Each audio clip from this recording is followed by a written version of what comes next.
Solicito a entrada do nosso poderoso irmão Ademir Cândido da Silva, presidente honorário da Soberana Assembleia Federal Legislativa.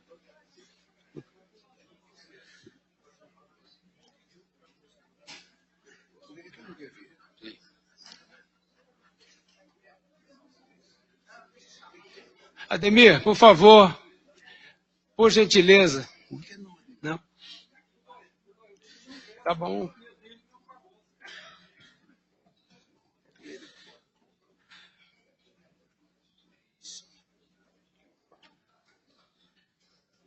Solicitamos o eminente irmão Lucas Francisco Gaudiano, grão-mestre do Distrito Federal, por favor, para compor a mesa dos nossos trabalhos.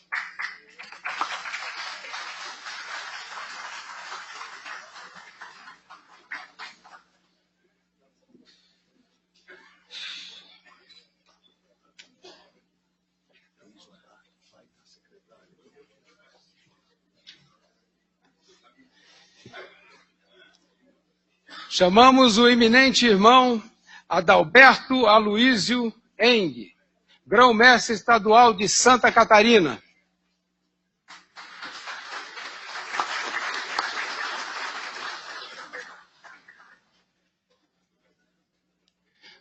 Solicitamos para fazer parte dos nossos trabalhos o eminente irmão Edmo Muniz Pinho, grão-mestre estadual do Rio de Janeiro.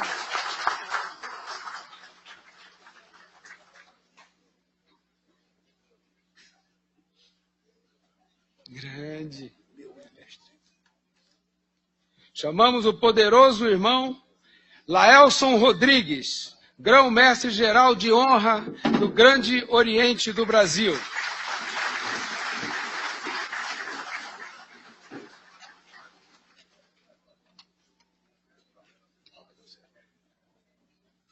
Por favor, todos em pé.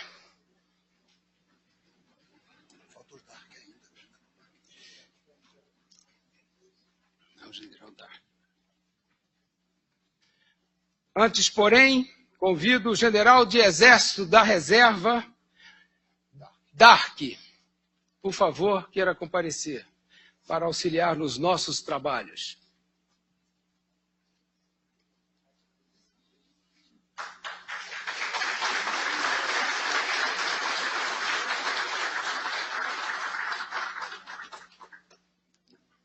Foi pego de surpresa. Quem mandou estudar?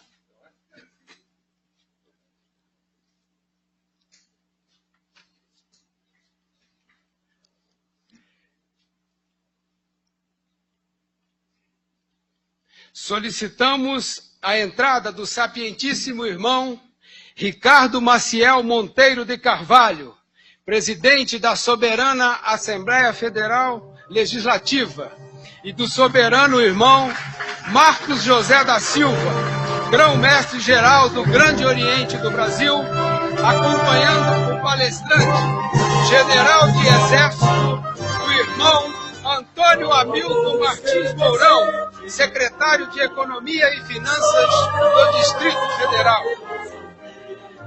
Do Distrito Federal do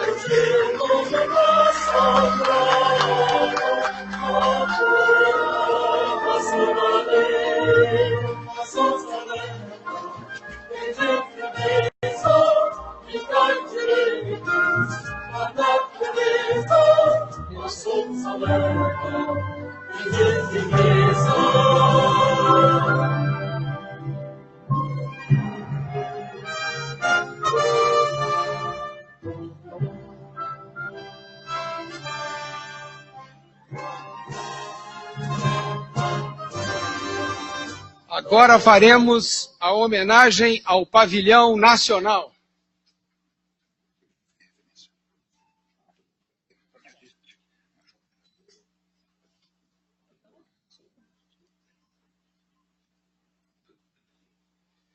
Amor, amor, amor, amor. Olha,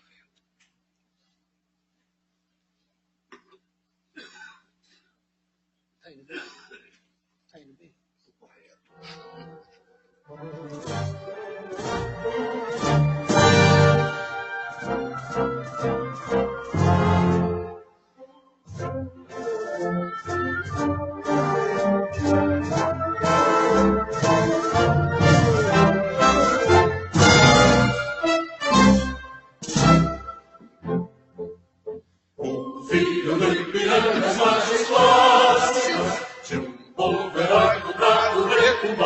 norte. O sol da liberdade lá responde, brilhou no céu da pátria nesse instante. Se empenhou nessa igualdade, conseguimos conquistar nossas fortes. Em teu seio, olha a liberdade, desafiam nossos peitos à própria morte. Som que salve, Brasil, um som imenso, raio vive, de amor e de esperança permanece. Sim, é o formoso céu risonho e límpido, a imagem do cruzeiro resplandece. Gigante pela própria natureza, espera mais forte incógnito colosso, e o teu futuro espelha essa grandeza. Entre outras vidas do Brasil, a pátria amada, dos filhos destes homens, mãe gentil, pátria amada Brasil.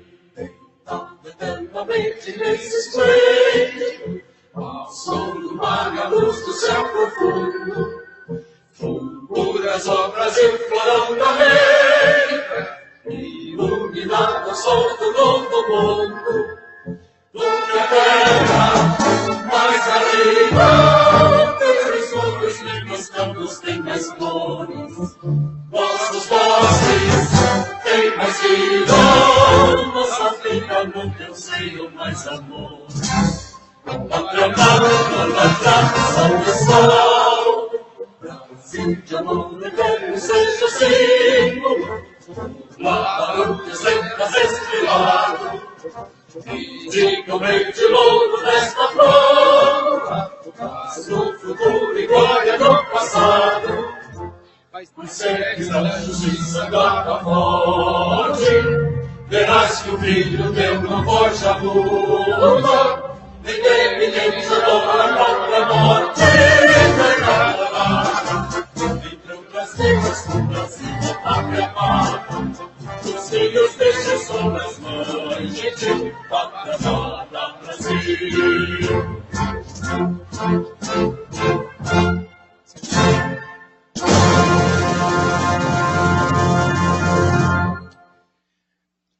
Bem, em ato contínuo, nós vamos à canção do Exército.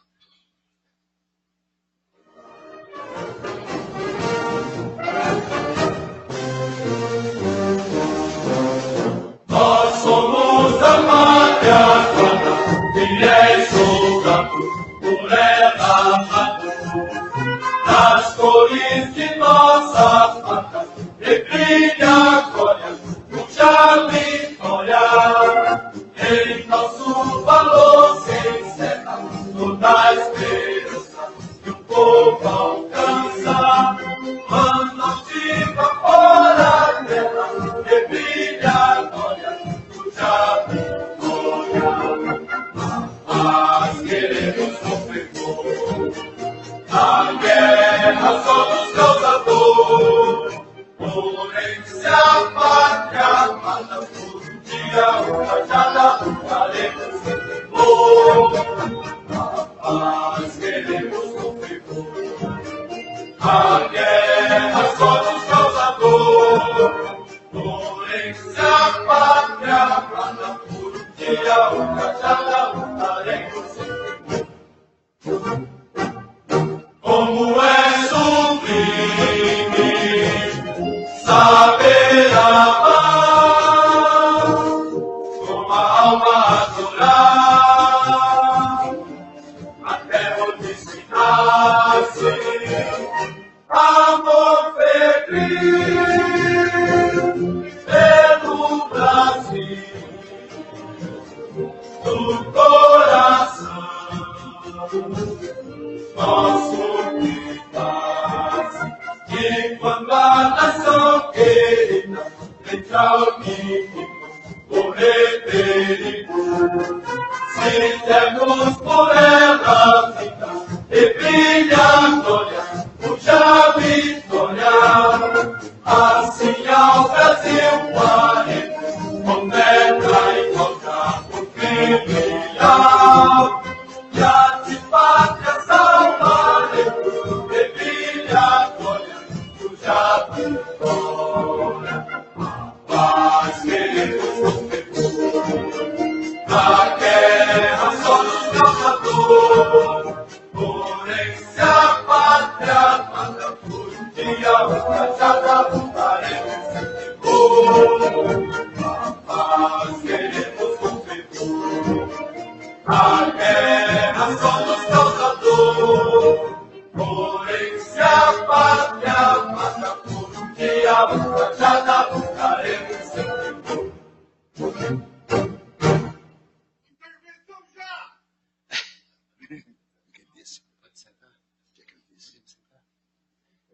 Podemos sentar, meus irmãos.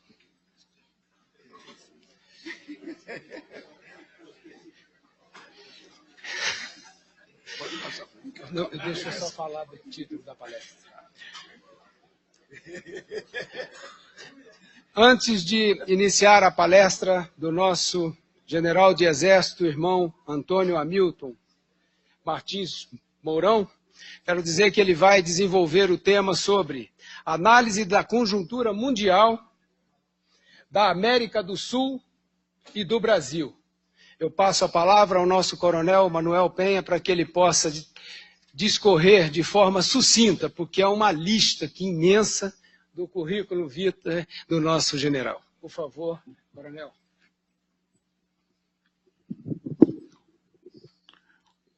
Boa noite, pessoal. Nós não queremos incorrer no risco de não saudar as pessoas, as autoridades presentes. Não temos aqui a relação dos convidados que atenderam ao nosso chamamento, mas, de qualquer maneira, saudamos o Major Brigadeiro Eduardo Martins, que se faz presente. Saudamos aos militares da reserva e da ativa que estão presentes, com seu terninho preto, com sua camisa social, por terem atendido ao nosso convite. O canto da Canção do Exército mostrou que temos muitos civis que sabem cantá-la, mas mostrou também, general Mourão, que temos militares aí meio camuflados, querendo, e que a intervenção que foi pedida seja feita com muito amor.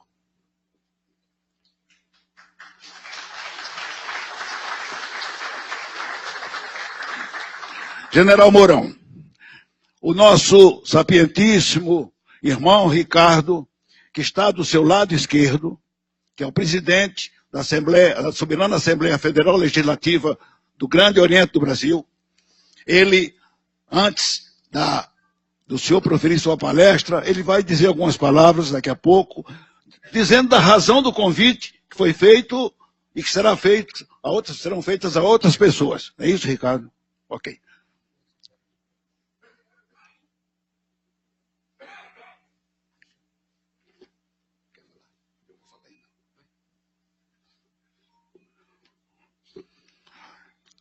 Irmão Mourão, general de Exército, que toma conta da nossa Secretaria de Economia e Finanças do Exército Brasileiro. Portanto, excelentíssimo. Venerável irmão, que é das nossas lojas co-irmãs e confederado, e está vinculado e ativo à Sereníssima Grande Loja do Rio Grande do Sul. É um mestre fardado, assim como somos mestres paisanos, militares paisanos. O Brasil atravessa uma fase confusa, mas o Brasil vai dar jeito a si mesmo, tem que dar, somos muito ricos. Somos muito fortes, general Mourão. Somos fortes como o Exército, como a Marinha, como a Aeronáutica, somos fortes como a maçonaria. E, sem fazer palestra paralela, porque não fui delegado para isso, mas nossos dois gigantes, o gigante armado e o gigante desarmado, cuja força reside nas profissões, as duas estão bem longe da Operação Lava Jato. Como o general Mourão é das grandes lojas, nós queremos aqui fazer uma pequena apresentação, é uma Operação Quebra-Gelo, dizendo que, por sermos federados, nós temos um presidente que leva o nome de soberano que está do seu lado direito. Ele é o Temer. Não sabemos se ele vai ser preso.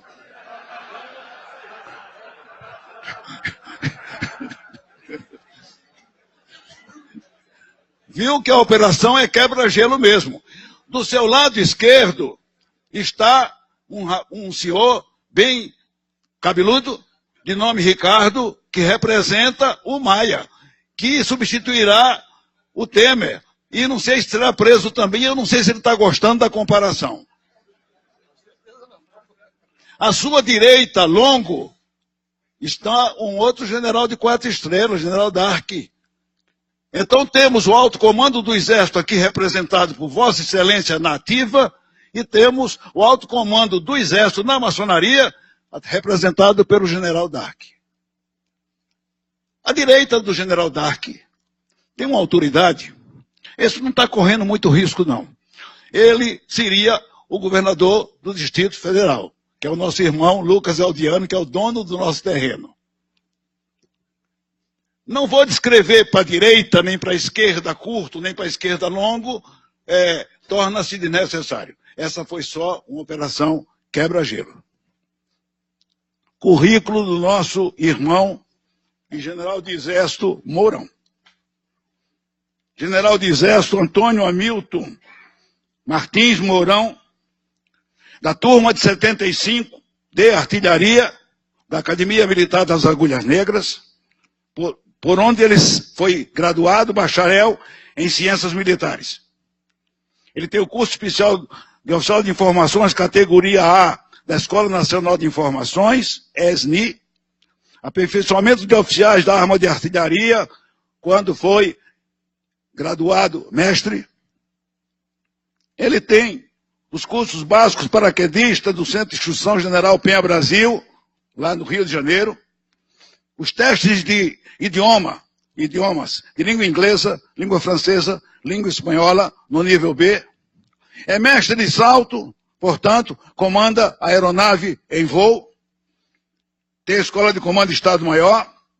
Tem o estágio básico de salto livre, porém, por isso é daqueles que vão mais alto e caem muito mais do que aqueles que são enganchados em aeronave. Tem o curso especial de operações de selva na categoria A, que é a maior, do Centro de Instruções de Guerra na Selva, SIGS. E tem o curso de Política, Estratégia e Alta Administração do Exército, que ele declarou aqui feito à distância. Condecorações, 2, 4, 6, 8, 10, 12, 14, 16, 18, 20, ainda vou ler Venezuela, Unavém e paro por aí. Principais funções exercidas. Instrutor da nossa Escola de Formação, Academia Militar das Agulhas Negras. Missão de Paz em Angola, Unavém 3. Comandante do 27 Grupo de Artilharia de Campanha em Juí, no Rio Grande do Sul, que eu acho que foi aí que o irmão foi cooptado para ser maçom, porque já era maçom mesmo sem usar avental. Chefe do Estado-Maior da Artilharia Divisionária 6 de Porto Alegre, Rio Grande do Sul. Comandante da segunda Brigada de Infantaria de Selva, São Gabriel, Amazonas. Então pode falar pelo Brasil, porque são 64% do território que ele esteve sob um alto comando de 4 estrelas e comandando uma brigada numa região linda, despovoada. Vice-chefe do Departamento de Educação e Cultura do Exército, chefiou as escolas militares todas, e comandante militar do Sul. Ele colocou aqui, última função desempenhada, comandante militar do Sul. Função atual, secretário de Economia e Finanças. E eu disse para ele que nessa altura, no final da leitura do seu currículo vitae, riquíssimo, simplificado e riquíssimo, eu ia dizer para ele que ele tinha colocado o último comando do Rio Grande do Sul. Para o Exército é a nossa tropa maior e mais adestrada, talvez a mais rica, mas é muito forte. E num momento conturbado do Brasil, parecido com hoje, ele teve a coragem de usar a voz e se insurgir contra o que todos nós nos insurgimos. Por isso, nosso companheiro gritou ali há pouco, intervenção já. E fez uma solenidade militar, e tinha autoridade para isso, e comandava o nosso exército do Rio Grande do Sul, e por isso alguém de maior poder achou que estava punindo o general, transferindo o general para Brasília, para tirar a tropa da mão dele. E deu para ele a Secretaria de Economia e Finanças. Então ele controla o exército o dinheiro do exército. Que punição! tiraram de uma função boa e deram uma muito mais nobre e mais forte, que é comandar o dinheiro. Não sei as dificuldades que o general enfrenta, mas em termos de dinheiro, General Mourão, é uma alegria ter lido o seu currículo.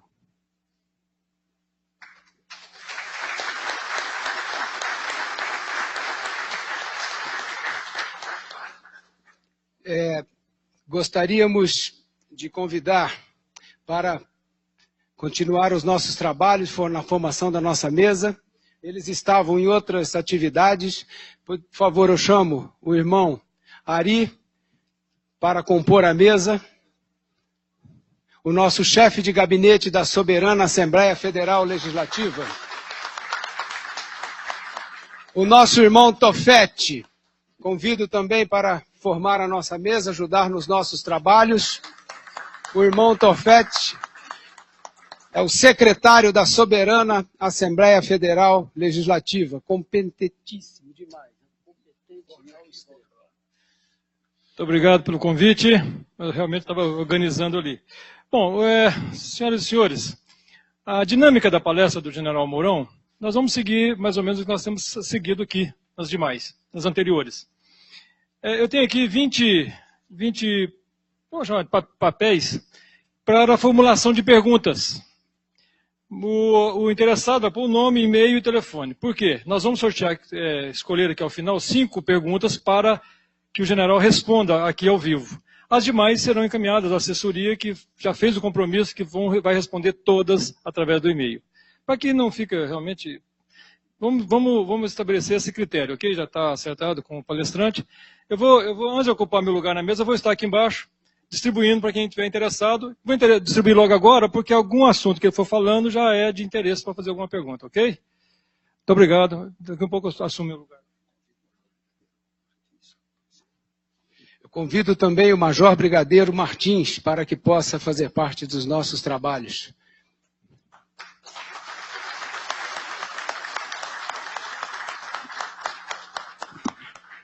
Está sendo montada uma força conjunta, Marinha e Exército.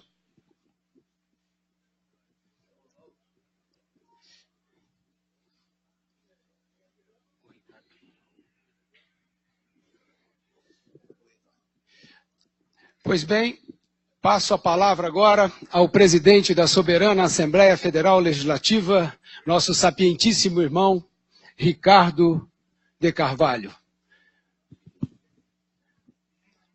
Por favor, com a palavra. Muito obrigado. Mas nós temos hoje aqui, nessa composição dessa mesa, a Marinha Brasileira e o Exército Brasileiro. Ela não estaria completa se nós não tivéssemos a Força Aérea, né? E eu peço que tragam até aqui para compor a nossa mesa o nosso irmão e deputado federal, o Coronel Brito, Coronel Aviador, para tomar parte dos nossos trabalhos.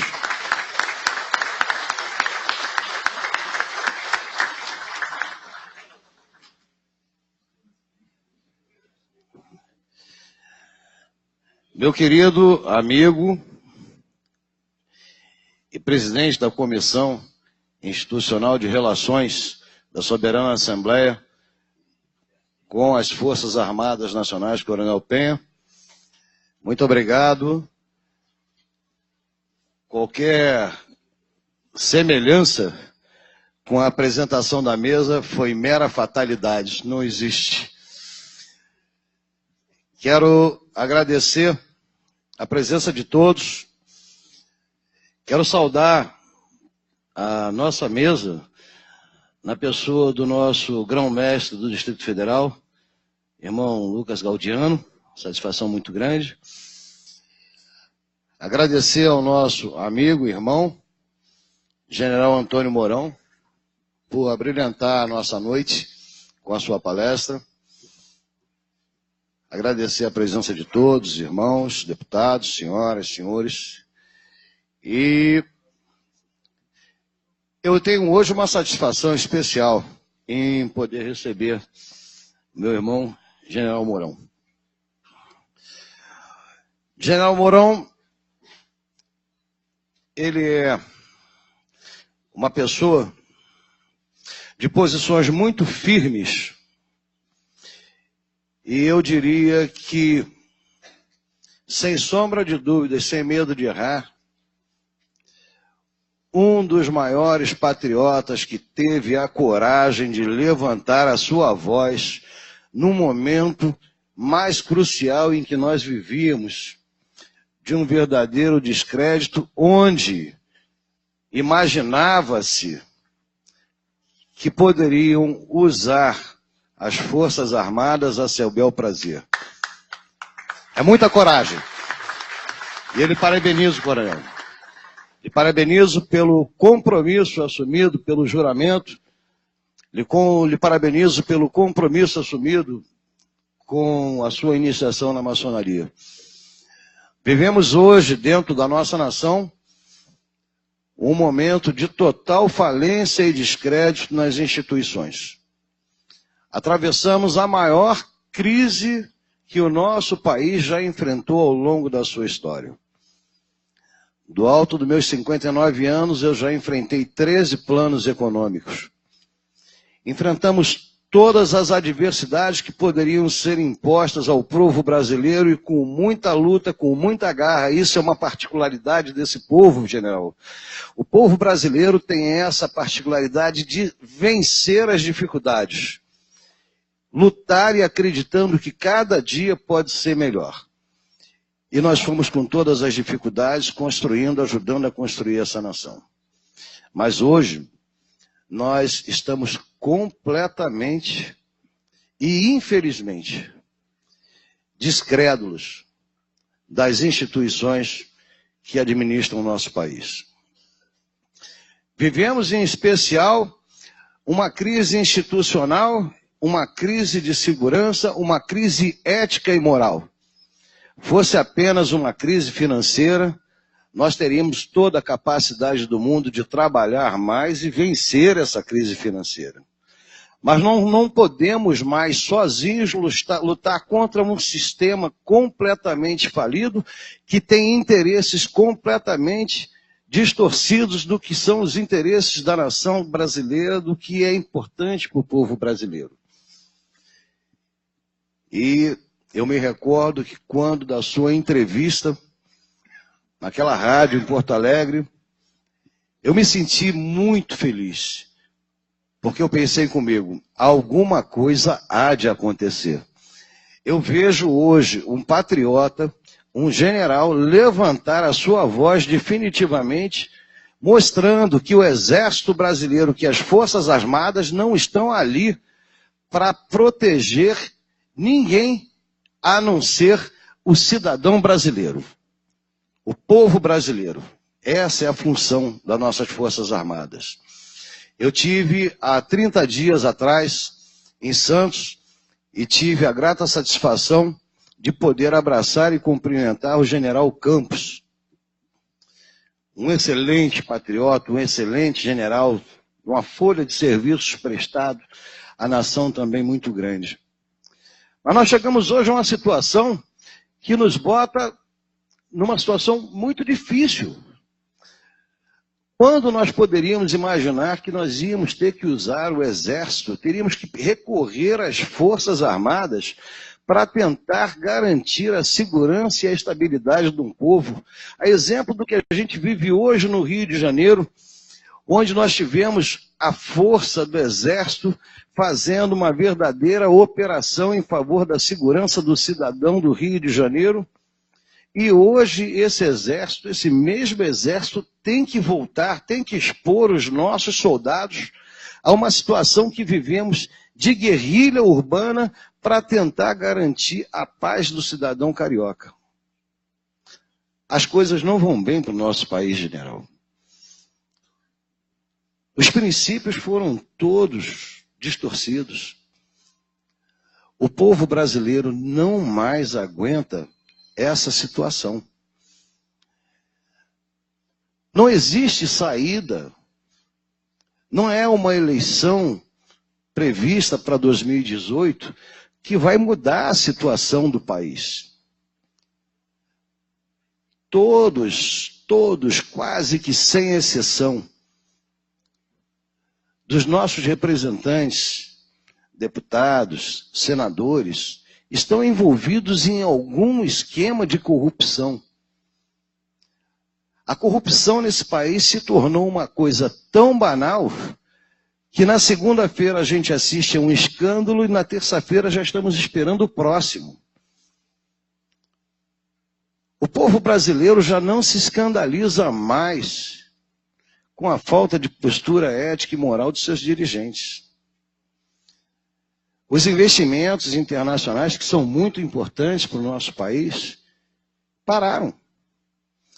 A economia desse país parou. Nós estamos todos vivendo uma situação muito difícil. A maçonaria, ela tem uma história construída junto com o Exército de Caxias, nosso grão-mestre, onde a maçonaria foi muito atuante politicamente e colaborou com a construção da República, com a construção da nação brasileira. E hoje, essa mesma maçonaria levanta a sua voz e retoma o seu compromisso como instituição de homens justos e sérios, buscando colaborar de alguma forma com a sociedade brasileira, resgatando os princípios éticos e morais que são muito importantes na direção do nosso país, na construção da nossa família. Nós estamos fazendo a nossa parte, general. Nós criamos uma comissão institucional de relações da Soberana Assembleia Federal Legislativa do Grande Oriente do Brasil com as Forças Armadas, que está sob a presidência do Coronel Penha, buscando identificar e intensificar a participação do Exército Brasileiro e da maçonaria nas atividades sociais em todo o território nacional. Cumprimos o maior desafio que poderíamos, que era conseguir criar uma comissão institucional de representatividade parlamentar no Congresso Nacional. Conseguimos, graças a Deus, 3 deputados federais, irmãos, que não estariam envolvidos, até onde nós conseguimos levantar, em qualquer leviandade, em qualquer desvio de conduta. Foi tarefa árdua. Foi procurar uma agulha num palheiro à noite, sem luz. É vergonhoso. Estamos construindo uma comissão institucional de relações políticas junto a irmãos de profundo conhecimento jurídico para conseguir trabalhar e desenvolver e promover projetos de leis de iniciativa popular lançados pela nossa instituição, Grande Oriente do Brasil, grande loja, independente, com as sociedades, com as entidades sociais, como Lions, Rotary. Nós estamos tentando movimentar as sociedades organizadas em favor da nação brasileira. Nós estamos fazendo a nossa parte. Ficamos muito felizes, general. Ficamos muito felizes porque sabemos que vamos encontrar nas Forças Armadas o apoio e o amparo para continuarmos essa luta e para intensificarmos todos os nossos esforços em favor da construção de uma pátria mais justa, mais igualitária, onde o respeito ao cidadão seja prioridade de todo servidor público por ele eleito. E eu quero passar a palavra ao nosso grão-mestre, irmão Marcos José da Silva, para suas considerações. Boa noite a todos. Na pessoa do nosso querido sapientíssimo presidente da Assembleia, eu apenas diria idem, que ele já fez uma palestra. Então, sendo assim, eu parabenizo a iniciativa da Assembleia por trazermos aqui a palavra do general Mourão, e dizer que nós é que somos os grandes beneficiados. É bem verdade que temos esse momento de turbulência, mas nós já passamos por outros. Algumas até bem árduas, e nós sabemos disso. E a fibra e o denoro do povo brasileiro há de superar isso. Nós somos como se fôssemos um aço, do qual seria forjada uma espada. E a boa espada é aquela, general, que vai ao fogo, é malhada, vai na água. Vai ao fogo, malhada, é água. E assim vai se montando a grande espada. Nós estamos já passando pelo fogo, pela água, e já fomos malhados. Tenho certeza que superaremos isso.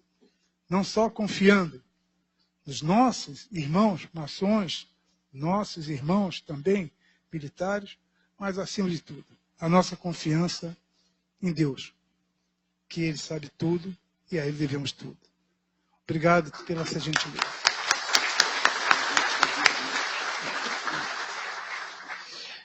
Bem, eu pediria gentilmente aos componentes da mesa que ocupassem a primeira fila aqui, para que nós de frente pudéssemos ver melhor e assistir aqui no telão a palestra do nosso general de Exército.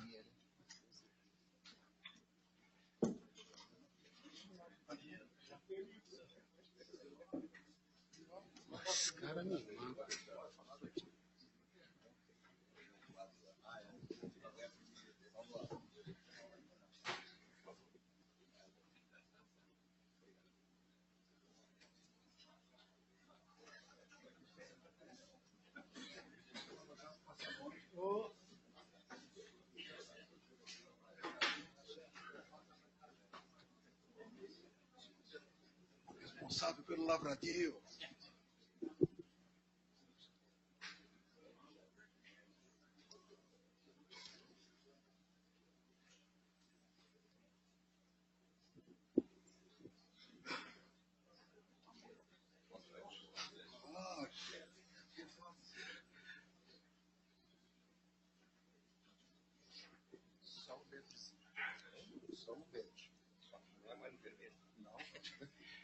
Com a palavra, o general Mourão.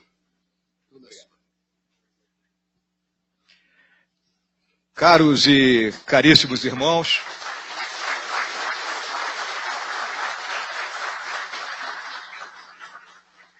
senhoras aqui presentes, eu inicialmente gostaria de expressar a minha satisfação, o meu orgulho, o meu privilégio por poder, nessa noite, me dirigir a essa plateia constituída de homens livres e de bons costumes, que cavam masmorras aos vícios e erguem templos à virtude. Comigo me acompanha o Coronel Ferraz, meu assistente, e que na linguagem militar é conhecido como Joel, jovem oficial de efeitos luminosos.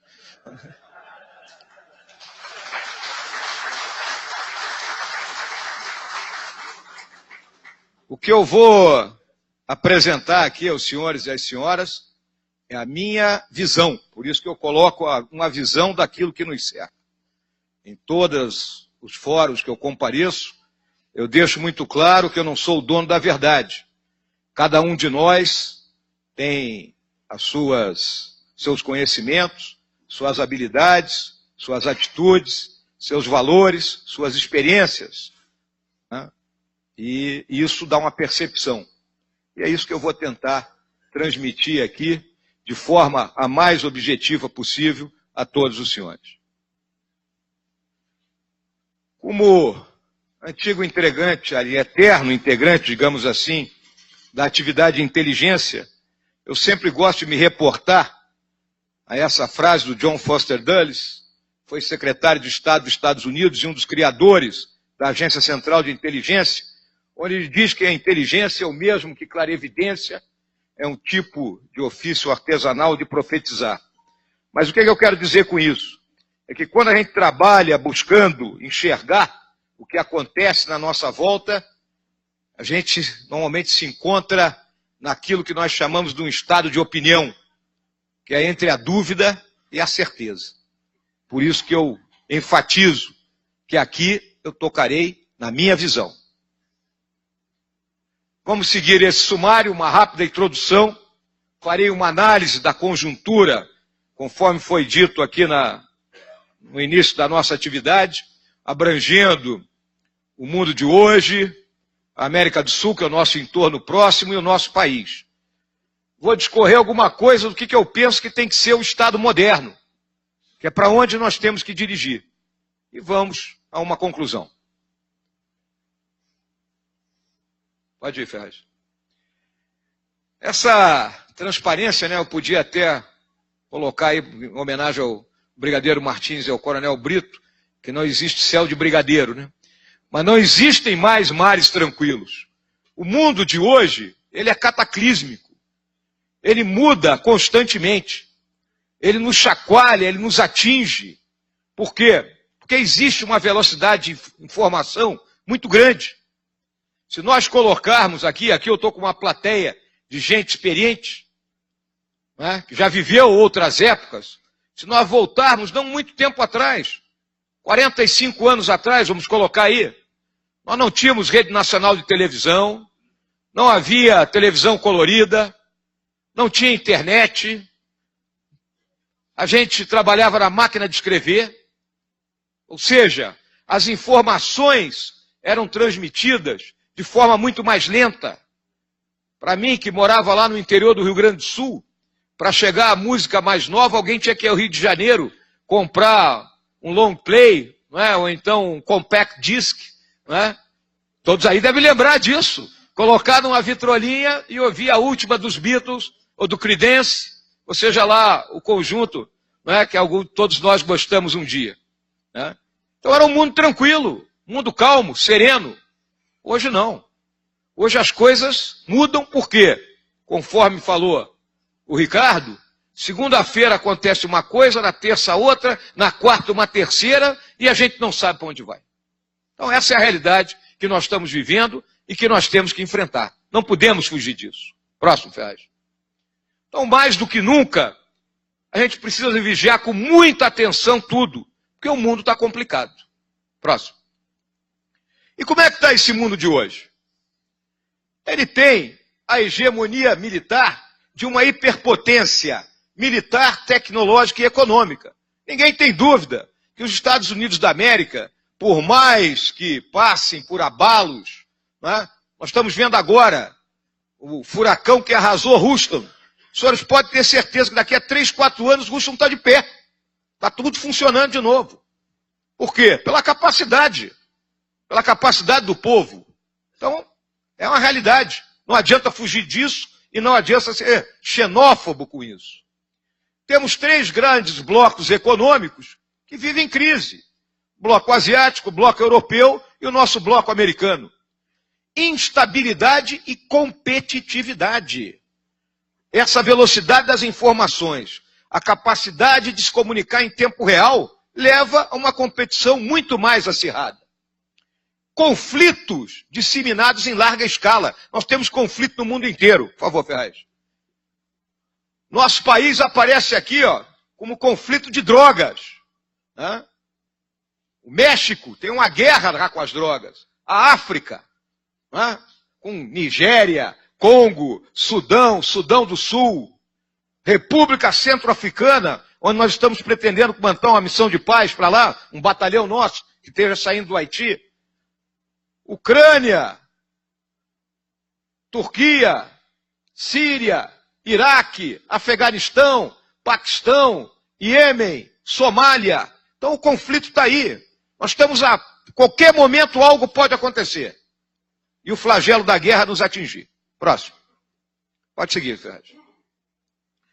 Todos os países hoje dependem de sistemas integrados de alta tecnologia. Eu costumo dizer, lá dentro do nosso quartel-general, que se faltar luz, eu posso mandar todo mundo embora para casa, porque ninguém faz mais nada. Todo mundo está plugado em algum tipo de sistema, só se trabalha com computadores, né? E se cair a energia, nós não temos como funcionar. O controle da distribuição de energia também usa a tecnologia elevada, controle da distribuição de água, o controle das telecomunicações. Então todos os países dependem disso. E a guerra, ela vem sendo terceirizada. Determinadas funções que eram típicas das forças militares, hoje estão colocadas naquilo que se chama de empresas militares. Um exemplo, acredito que todos os senhores e as senhoras já ouviram falar, é a Blackwater. Temos até livros a respeito disso. né? Então, proteção da área de retaguarda, distribuição de determinados suprimentos, ajuda humanitária, isso vem sendo colocado na mão de mercenários. É o barateamento do custo da guerra. A guerra custa muito caro hoje em dia. Próximo. Grandes corporações desafiando os estados nacionais. Vimos isso aqui no nosso país. As grandes empreiteiras, né, praticamente tomaram conta do Estado. Já me referi ao impacto dos grandes acontecimentos em tempo real. Um grande número de atores governamentais que ocupam espaços que seriam do Estado. O interesse público e privado com grande interação e levando a quê? A corrupção. Corrupção está no mundo inteiro. Ela não é privilégio aqui nosso. Né? As ameaças transnacionais que eu vou mostrar mais adiante. E os mega-eventos. Acabamos de sair de 2 mega-eventos. Copa do Mundo e Olimpíada. Eu tenho certeza que os senhores e as senhoras jamais imaginaram que as Forças Armadas seriam empregadas em eventos dessa natureza. Vamos lembrar, a Copa do Mundo para nós sempre foi o quê? Dia que termina o trabalho mais cedo, churrasco, pipoca, cerveja e vamos ver o jogo do Brasil.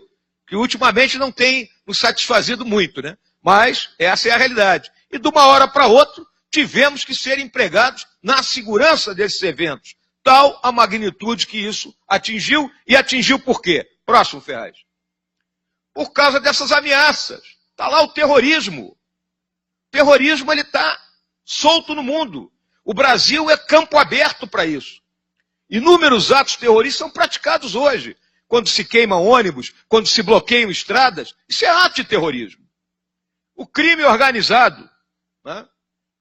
Possibilidade de um novo colapso do sistema financeiro.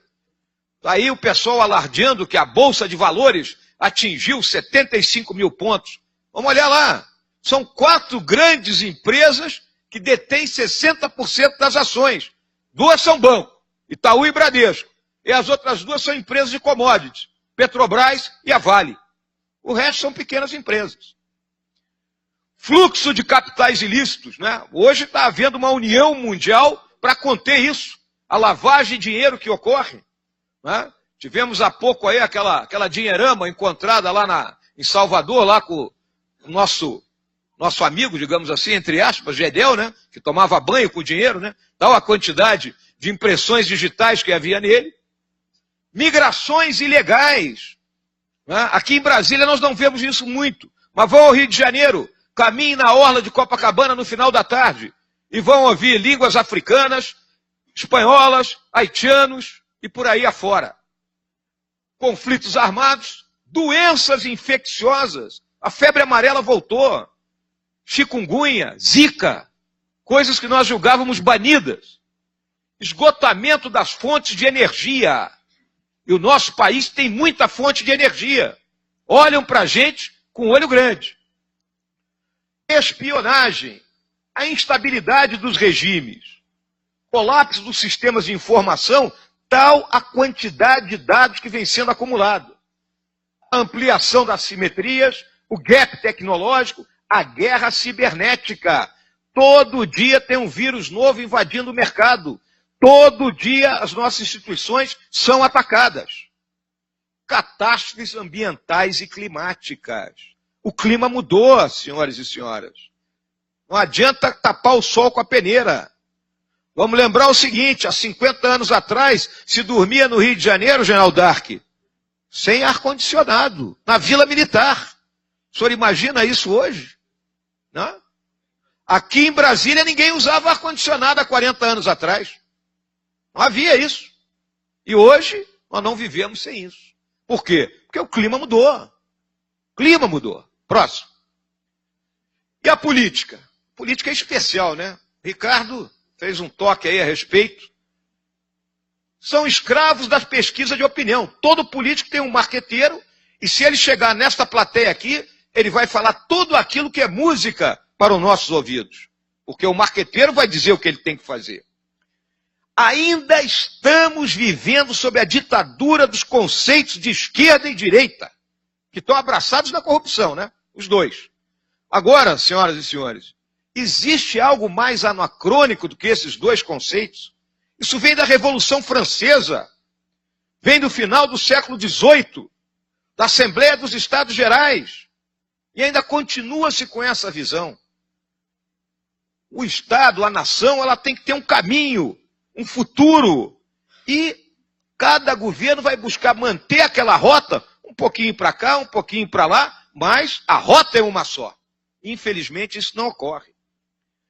Os políticos hoje, eles falam o que as pessoas querem ouvir, não têm compromisso com o futuro, e vence a eleição o político, o melhor marqueteiro e capaz de reunir e interpretar maior volume de ideias para, digamos assim, enganar a população. Próximo. As grandes guerras de hoje, a das drogas, a nossa juventude está sendo atacada por isso aí. Nós temos que lutar contra isso. Não adianta querer fugir disso. A guerra das drogas é a guerra número 1 deste século XXI. Nós, dentro do Exército, vivemos isso dioturnamente com a juventude que recebemos nos nossos quartéis, que a imensa maioria é oriunda da periferia das cidades. Vem de lares destruídos e onde o consumo de droga e de álcool começa na mais tenra idade. O dinheiro ilícito, as armas leves e de destruição em massa, o terror, o tráfico de pessoas, as catástrofes ambientais, estamos vendo o que está acontecendo com essa temporada de furacões, e a guerra climática. Senhoras e senhores, por que os africanos saem do norte da África, se atiram no mar Mediterrâneo em embarcações improvisadas para atingir o sul da Europa? Porque estão esgotadas as condições de vida no norte do continente africano. Eu tenho falado para a juventude militar que nós ainda vamos matar e morrer nesse século XXI pelo clima. Militarização do espaço, satélites, drones, armas capazes de serem lançadas a grandes distâncias, vinda diretamente de uma posição geoespacial. Próximo, Ferraz. E a América do Sul? A América do Sul é um condomínio de países periféricos. Próximo. Está aqui, ó. Estamos desechados da maior linha de comércio mundial e esses nossos países têm muito pouco peso específico no concerto das nações. Próximo. Ainda tem um ideário obsoleto e sentimentos vivenciados na era colonial. Ainda todo mundo acha que o português é culpado de tudo, que o espanhol é culpado de tudo, né? Como se nós não tivéssemos 200 anos já independentes. Defasagem tecnológica e contingente de excluídos. E aqui eu quero dizer que excluídos não são pobres. Nós que operamos nas favelas do Rio de Janeiro, na Maré, no Alemão, ali nós vemos a realidade do excluído, é aquele onde o Estado não chega. O Estado não retira o lixo, o Estado não mantém a escola, o Estado não mantém a unidade de pronto atendimento funcionando, o Estado não coloca o saneamento básico, o Estado não dá nada para essas pessoas. Aí quem é que dá? É o traficante. O traficante vende o gás, o traficante vende a internet, o traficante vende a TV a cabo, o traficante bota um médico lá dentro para atender a população. Esses são os excluídos. Próximo. Onde estão os líderes? Procurem líderes na América do Sul. E uma carência total de estratégia de desenvolvimento. Os nossos países dependem da exportação de itens primários e de pequeno valor agregado. Então está aqui, ó, nossos principais itens. Ferro, petróleo, açúcar, soja, cobre, ouro. Esses são os principais itens de importação. Nada de produtos industrializados. Os grandes compradores, 35% do que se vende da América do Sul compra os Estados Unidos, 27% a China.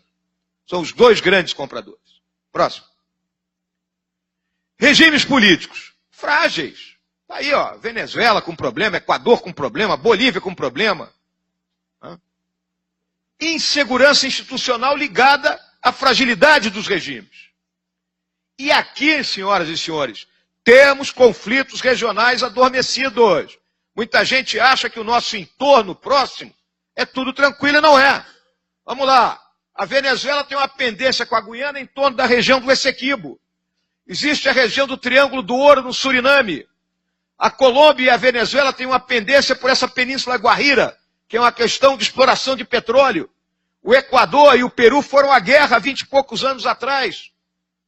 A Bolívia perdeu território para todo mundo aqui. Bolívia e Peru fizeram uma guerra contra o Chile, foram batidos, a Bolívia perdeu a saída do mar. A nossa fronteira com o Paraguai tem guerrilha, tem brasiguaio, tem sem terra, tem tudo que tem direito. Uruguai e Argentina estão brigando pela questão das fábricas de celulose na beira do rio Uruguai. Então, e vamos lembrar o seguinte, todo mundo fala espanhol e nós falamos português. Próximo. Diplomacia paralela, regida por atores não institucionais e com estratégias, em tese, pouco transparentes. Mas nós sabemos que são bem transparentes. Qual é a diplomacia paralela? Está aqui, ó, o Foro de São Paulo, que todos os senhores e as senhoras conhecem muito bem. Mas em algumas plateias que eu compareço, o pessoal desconhece. Está aqui, ó, criado em 1990. Olha quem está aqui, ó, sentadinho aqui, ó. Amigo lá do nosso, na época ainda, o Fidel Castro. O que o Fidel Castro fez? Quando acabou o ouro de Moscou, ele criou essa organização. Próximo aí, Ferraz. É a mais vasta organização política que já existiu na América Latina. Participam todos os governantes esquerdistas do continente. Mais de 100 partidos legais e várias organizações criminosas ligadas ao narcotráfico e ao sequestro. Tínhamos as Farc agora vão virar um partido político, e o Movimento de Esquerda Revolucionário Chileno, entre outras. O Foro de São Paulo está atuando? Está atuando. Próximo. Aqui, ó. Segundo encontro, 15 de julho. Solidariedade a quem? Lula e a Venezuela. Então, esse pessoal não desiste nunca. Hã? Aquela história, sou brasileiro e não desisto. Aqui, ó, essa turma aí não desiste. Próximo. Aqui temos condições favoráveis à atuação daquela criminalidade transnacional, inteligência dos grandes países, ONGs, grandes empresas e decisões das organizações multilaterais. ONU, OTAN, decisões desses grupos nos influenciam. Somos vulneráveis àquelas ameaças globais e aqui estão os maiores produtores de droga. Bolívia, Peru, Colômbia na cocaína e Paraguai na maconha. E quem é o grande mercado consumidor? O Brasil. Tudo que eles produzem ou vem para cá ou vai na direção dos Estados Unidos e da Europa. Essa é a realidade. Próximo. Chegamos ao nosso Brasil. Como é que anda das pernas o nosso país? Ninguém tem dúvida do nosso porte estratégico, né? 8 milhões e meio de quilômetros quadrados, 7.500 quilômetros de costa, 17 mil quilômetros de fronteira, com 11 países diferentes. E aí é importante, senhoras e senhores, soluções para a nossa questão de fronteira não é igual de outros países. Olha o tamanho da nossa fronteira e a quantidade de gente com quem a gente se liga. Vamos lembrar o seguinte, ó, os Estados Unidos faz fronteira com quantos países? 2. Um é o Canadá. Tem algum problema na fronteira com o Canadá? Nada. O outro é o México. São 3.200 quilômetros de fronteira com o México. E eles, com todo o aparato que tem, não conseguem controlar aquilo lá. Então, fronteira, muitas vezes, a imprensa, determinados formadores de opinião, colocam determinadas coisas que não condizem com a realidade de um país como o nosso. E cada cantinho da nossa fronteira é diversificado. Eu fui comandante de brigada, lá na Cabeça do Cachorro, no noroeste do Amazonas, São Gabriel da Cachoeira. Eu tinha 1.500 quilômetros de fronteira de selva, 900 com a Colômbia e 600 com a Venezuela. É quase a metade do que os Estados Unidos têm com o México. Crise política, preciso discorrer da crise política. de todo o esgotamento do modelo implantado a partir da Constituição de 88, que um dos partidos políticos existentes hoje chamou de presidencialismo de cooptação?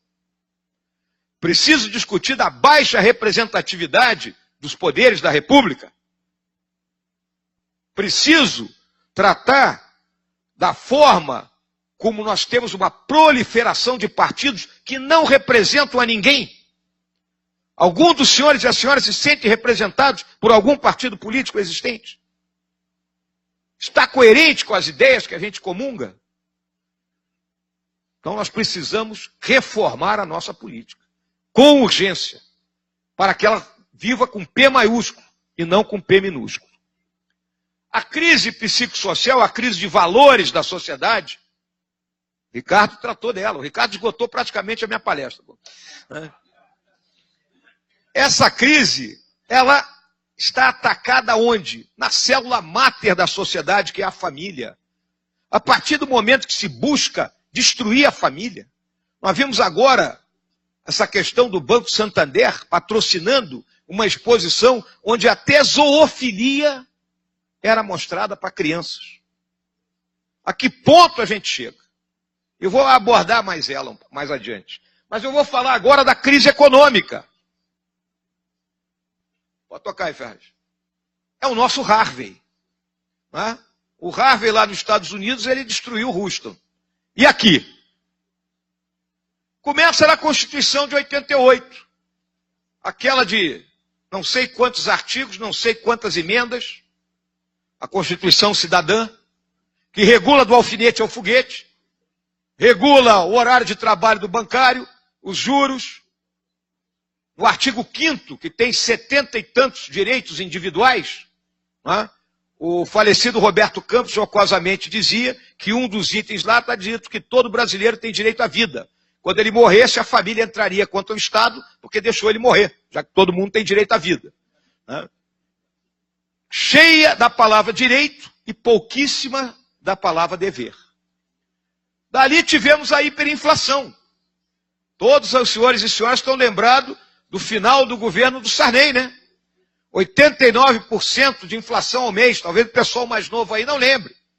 Mas saía o dinheirinho da gente e nós íamos correndo para o supermercado, tentando ir na frente do cara da maquininha, porque ele já vinha remarcando os preços. Era essa a forma que nós vivíamos. O Plano Real derrubou a hiperinflação. E aí nós partimos para um ajuste fiscal que ao longo dos últimos 16 anos buscou equilibrar receita e despesa. Porque, minha gente, governo é igual à nossa casa. A gente não pode gastar mais do que ganha. Se eu gasto mais do que ganho, eu vou para o cheque especial. Se eu estouro o cheque especial, eu vou estourar depois o cartão de crédito. E por último, eu vou para o agiota. É igualzinho.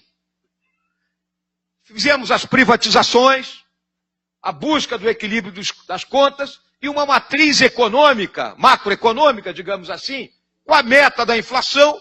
No ano anterior se definia a meta do ano seguinte, a flutuação do câmbio e a taxa de juros, buscando manter a inflação sob controle. E aí o que aconteceu? Aí entrou essa dupla. Lula 2, que o Lula 1, ele estava controlado pelo Palocci ainda, que agora é um médico frio e calculista. Né? E a doutora Dilma, né? Ela já tinha falido uma loja de 1,99, faliu o país, foi fácil. Olha qual era o mote da Dilma. Gasto é vida. Então vamos gastar, né? Para que os senhores tenham uma ideia, a senhora e a senhora tenham uma ideia.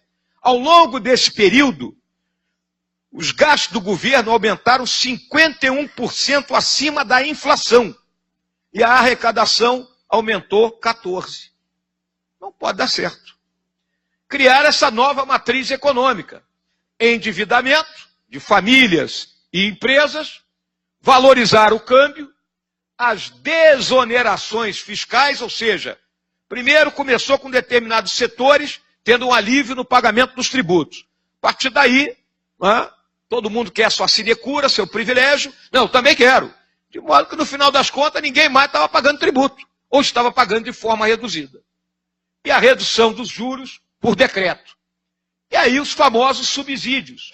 Os explícitos, que são as desonerações. E os implícitos? É o que era BNDES, Caixa, Banco do Brasil. O BNDES captava dinheiro a 13% no mercado e emprestava a meia dúzia. A diferença coberta pelo Tesouro. Mas coberta como? Com o dinheiro que o Tesouro tinha? Não, com o título da dívida pública. E aí a dívida foi aumentando. Os senhores sabem quanto está a dívida hoje do PIB? 74% do nosso PIB. São 4,7 trilhões de reais que nós estamos devendo. A contabilidade criativa do Arno Agostinho, né, o velho trotskista lá do Rio Grande do Sul, e aí levando ao atraso nos pagamentos. Por quê?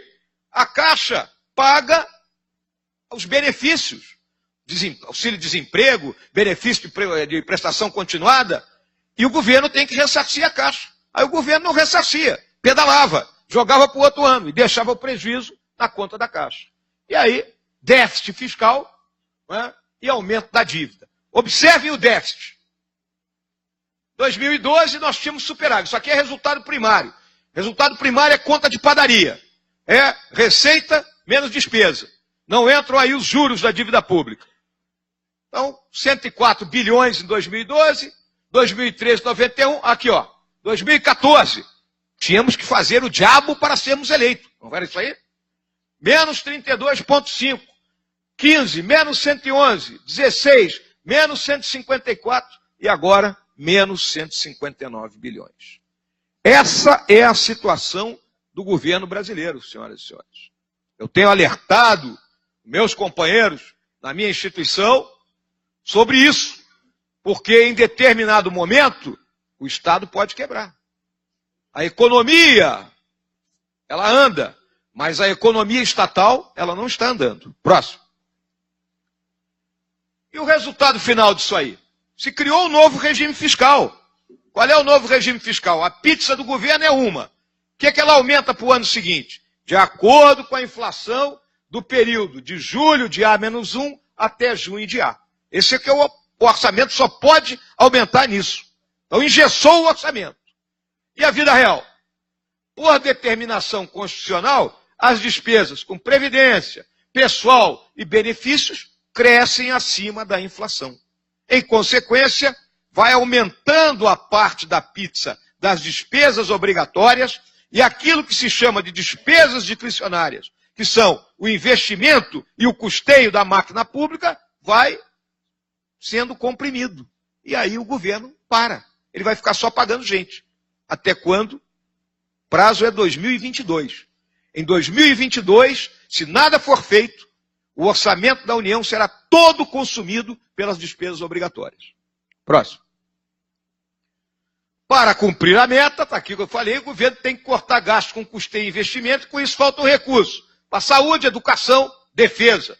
E 2022, as despesas obrigatórias serão maiores que o orçamento da União. Próximo.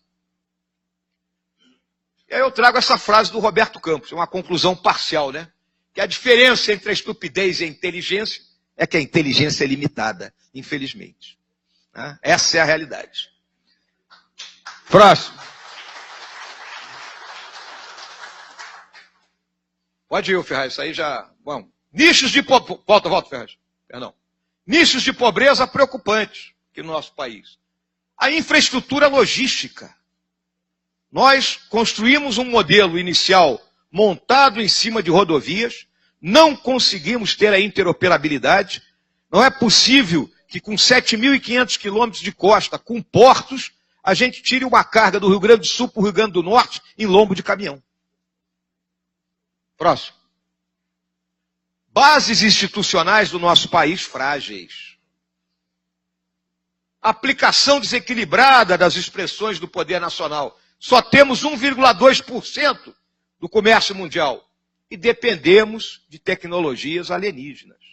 Não dominamos todos os ciclos tecnológicos. Defesa e segurança são precárias. E a atividade de inteligência, ela se tornou maldita com o fim do período dos presidentes militares. É chamado de ditadura militar. O período de 1964 a 1985 é deboche. Porque os mesmos que chamam de ditadura militar, chamam Fidel Castro de presidente. Próximo.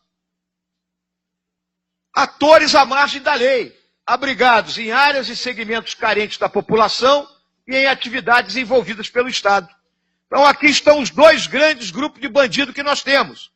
Aquele bandido que nos assalta na rua, que rouba o celular, que rouba o carro, que dá um tiro num pai de família na esquina para tirar qualquer troco que o cara tenha, e a turma do colarinho branco, a turma dos 51 milhões. Né? A turma como o nosso Carlos Arthur Nussmann, que tinha mais dinheiro em casa que no banco. Né? Eu acho que ele não confia nos bancos, deve ser algo dessa natureza. Sociedade carente de coesão cívica. Sociedade brasileira está anímica. Ela mal e porcamente ela se robustece para torcer pela seleção brasileira. Ou então sai brigando entre si em qualquer jogo de time de futebol. Crescimento insuficiente e o Estado é partidarizado. O partido assume, ele loteia tudo. Tal ministério é do Cicrano, o outro é do Beltrano e aquilo é porteira aberta. Coloca quem ele quer lá dentro e vamos dar um jeito, né, de fabricar dinheiro. E aí a gente se lembra sempre daquele personagem do Justo Veríssimo, né? Do Chico Anísio, o Justo Veríssimo, né? Aquele deputado que só queria uma mamata, uma negociata, é o que nós vemos. Índices preocupantes de corrupção. Próximo. Então está aqui o mapa da corrupção no mundo. O Brasil ocupa a posição 179. Né? Os Estados Unidos é o 18º, olha aqui na América do Sul. O Uruguai é o 21º. Né? E a Dinamarca é o país menos corrupto do mundo. Próximo. O aparato de segurança pública é frágil, obsoleto e comissões institucionais precariamente definidas. Senhoras e senhores, a polícia vive o pior dos mundos. Se ela age como polícia, reprime, prende, mata, a equipe dos direitos humanos aí da Maria do Rosário e Jean Willis e outros, né, Randolfo Rodrigues e por aí afora, vai cair em cima da polícia. Observem, leiam uma página do Globo, qualquer dia da semana. Os senhores encontrarão o seguinte relato. Na comunidade do Pavãozinho, na localidade conhecida como Vietnã, o grupo de policiais estava patrulhando, encontrou marginais armados e houve o confronto. Queriam que houvesse o quê? Que a polícia fugisse e deixasse os marginais armados tomando conta da área. Então a polícia vive o pior dos mundos. Tem que mudar isso. Somos suscetíveis a todas aquelas ameaças transnacionais. Dificuldade para garantir as vias do nosso comércio. A nossa marinha, a nossa força aérea, sucateadas. E o Estado? É caro, minha gente. O Estado é muito caro. Somos extremamente burocratizados. Em tempos de tecnologia, intenso uso da tecnologia de informação e comunicações, ainda tem carimbo, hein? Ainda tem carimbo. Corporativista em alguns segmentos do funcionalismo. É só o privilégio. Valorização assimétrica de servidores e práticas obsoletas na máquina pública. Então esse é o quadro que nós estamos vivendo. Próximo. E aí vamos ver como é que é o Estado moderno. O que se espera do Estado hoje? Próximo. Não há dúvida que houve um aumento exponencial das demandas sociais. O Estado tem muita coisa para prover. E aí, todos os estados do mundo têm uma redução da sua capacidade financeira. Todos enfrentam uma crise fiscal, que ela tem que ser combatida. Os padrões de referência são os países mais desenvolvidos. Nós não vamos nos basear na Somália. Não vamos nos basear no Sudão. O nosso povo, ele quer o quê? Ele quer um padrão FIFA, né? É o padrão FIFA, que foi cunhado. O cidadão cliente hoje, ele não aceita mais ser tratado como uma pessoa de segunda categoria. Se ele paga imposto, ele quer a restituição daquele imposto. Se ele paga IPVA, ele quer rua calçada, ele quer estrada que não seja esburacada, né? Ele quer segurança. A extensão dos direitos sociais aumentou, né? Nós tínhamos a massa dos excluídos, é um fator desestabilizador. Tem que entender isso. E há uma reação à cultura burocrática e à má qualidade do serviço público. O servidor público, o próprio nome está dizendo, Ele tem que entender que ele presta serviço à comunidade. Ele não está fazendo favor para ninguém. Próximo. Fundamentos econômicos de hoje. Disciplina fiscal. Eu arrecado, eu gasto. E aí tem que priorizar os gastos. É a famosa escolha de Sofia. Se formos lá para o primeiro capítulo do livro do Adam Smith, da Riqueza das Nações, o que se diz? Canhão ou manteiga. Mas tem que haver uma escolha. Reforma tributária e liberalização financeira. O regime cambial e liberalização comercial.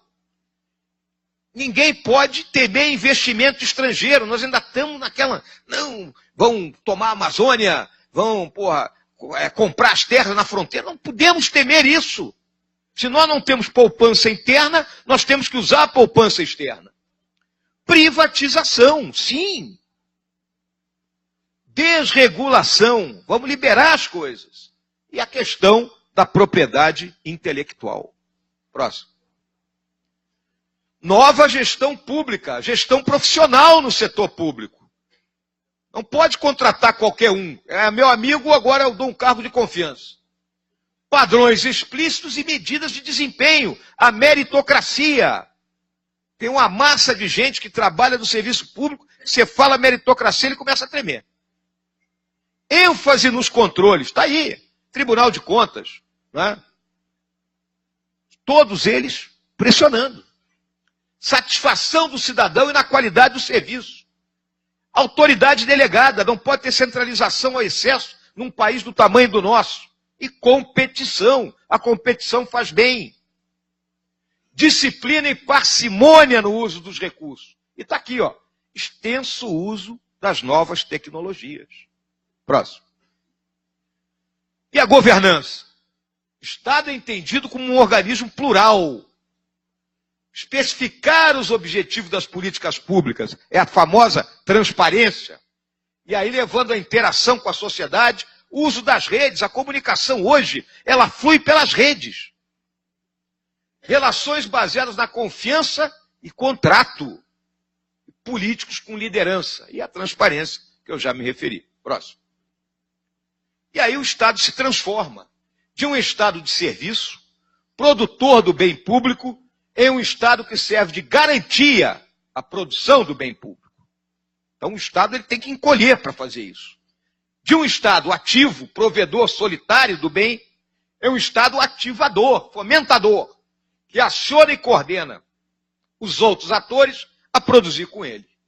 E de um Estado dirigente ou gestor em um Estado cooperativo, que produz o bem público em conjunto com os outros atores. Isso é a transformação, senhoras e senhores. É o caminho. Próximo. Vamos chegar então aqui à nossa conclusão. Qual é o significado disso tudo? O problema, segundo Joseph Nye Jr., que para todos os estados do século XXI, que há cada vez mais coisas fora de controle, até mesmo dos mais poderosos, devido à difusão do poder para os atores não estatais. Temos que conviver com isso. Próximo. Cenários do Brasil. Esses cenários têm sido difundidos aí, né? O final antecipado é a queda do Temer, o sucesso parcial é a economia entrar nos eixos, o Temer não sofrer mais nenhuma denúncia, e o sucesso amplo é, o Estado bate numa picareta em algum lugar, jorra petróleo, ouro, e aí o Estado volta a enriquecer, né, de uma forma terrível. Mas o que nós estamos vendo é o que os analistas políticos chamam de sarneização, né? E se nós lembrarmos o que foi o período do presidente Sarney, não é, tutelado pelo doutor Ulisses Guimarães e a parcela do PMDB, não é, sem capacidade de influenciar em nada, é o que nós estamos vivendo hoje, né? Guardadas as devidas proporções. Próximo. E como superar isso? Reforma tributária. A quantidade de tributos que nós temos leva a uma evasão. Por que até hoje a gente não consegue implementar o imposto de valor agregado, o IVA, que existe em tudo que é país? Até os nossos vizinhos têm. A reforma fiscal para reduzir o custo do Estado. Um novo pacto federativo. Digitalização e virtualização dos serviços públicos, dentro daquele caminho da modernidade. E revisão da gestão do funcionalismo profissional, analisarmos a questão da estabilidade. O cara tem que ter algo que o ameace. Ninguém pode passar a vida achando que está tudo tranquilo. É aquela famosa história do paletó na cadeira. Privilégios. Greve. Como é que o funcionalismo pode ter direito de greve? E ter estabilidade? E aqui, minha gente, existe a maior de todas as reformas, que é a reforma moral, em cima dos valores da sociedade, da questão psicossocial, a reforma cultural. Nós carregamos dentro de cada um uma herança cultural tripla. Nós temos a herança cultural ibérica, que é a do privilégio e da sinecura. Todo mundo quer se dar bem. Temos a herança cultural indígena, que é da indolência. É o índio deitado na rede e a mulher cavando lá, carregando o filho. E temos a herança cultural africana, que é a da magia. Vai dar certo. Vai dar tudo certo. A molemolência, o samba, nós somos melhor, a embaixadinha. Nós temos que romper esse ciclo. Essa é a realidade. Próximo. E aqui eu quero tocar em dois aspectos da minha profissão, porque eu estou falando de valores. Nós temos formação específica e aperfeiçoamento constante. É importante que os senhores e senhoras entendam isso. Os militares, eles estudam nas mesmas escolas. A gente se conhece desde cedo. É diferente do profissional civil, que um é formado por uma universidade na Bahia, outro no Rio Grande do Sul, outro em São Paulo e vão trabalhar numa empresa em Mato Grosso. Não se conhecem. São formados de forma distinta. Nós não. Nós viemos desde cedo. Colégio Militar, Escola Preparatória, Academia Militar, Escola de Aperfeiçoamento, Escola de Estado Maior. Por isso que se diz, no caso específico do Exército, que o Exército é pequeno e tem muros baixos. Ou seja, todo mundo sabe de todo mundo. Ninguém engana ninguém. Disponibilidade permanente. Nós somos militares 24 horas por dia, 7 dias por semana, 30 por mês, 365 por ano. Não é porque acabou o expediente que eu vou botar um brinquinho na orelha e serei outra coisa. Não, eu sou militar. Não deixo de ser, jamais. Proibição de participar de atividade política. Não tem política no quartel. O milico que quer ir para a política, ele vai entrar em licença para tratamento de interesse particular. Se for eleito, tchau, vai embora. Se não for eleito, ele volta. Proibido sindicalização e participar de greves. Senhores e senhoras já imaginaram se tivéssemos o sindicato dos cabos de soldado, o sindicato dos tenentes, o sindicato dos oficiais superiores e dos generais. Seria um sindicato fortíssimo esse, né? Com alta capacidade de mobilização. Né? E greve não tem. Não tem essa história de sentar no chão e não vou. Tem o famoso RDE, o Regulamento Disciplinar do Exército. Já dizia Osório, é fácil a missão de comandar homens livres. Basta mostrar-lhes o caminho do dever e o RDE. Pô. Né? Princípios rígidos de hierarquia e disciplina. Então é uma estrutura hierarquizada e disciplina. A disciplina não significa subserviência. A disciplina significa o quê? Que nós vamos debater, estudar uma linha de ação e no momento que o comandante decide, mesmo que não seja aquilo que eu achava melhor, eu vou cumprir. Isso é a disciplina. Direitos trabalhistas? Não tem. O militar tira serviço, terminou amanhã às 8 horas da manhã, ele vai para o expediente normal. Ele não vai ganhar hora extra, ele não vai ganhar adicional de insalubridade. Né? Não tem nada disso. Não há, não tem FGTS. É característica da profissão. A mobilidade com suas consequências para a família. Eu morei em 23 casas diferentes ao longo dos meus 46 anos de serviço. Minha esposa, ela começou a namorar comigo, eu era aluno do colégio militar. Foi noiva do cadete, casou com um aspirante. Carregou a casa nas costas ao longo de todo esse período. Meus filhos estudaram em dos colégios mais distintos do Brasil. Mas nada impediu que nós constituíssemos um núcleo familiar, alegre e coeso. Mas é uma característica. E no mundo de hoje, onde a força de trabalho da mulher é importantíssima, as nossas esposas têm uma dificuldade tremenda de se inserir no mercado de trabalho. E hoje é necessário. Antigamente o provedor resolvia tudo, hoje não resolve mais, porque as necessidades são muito maiores.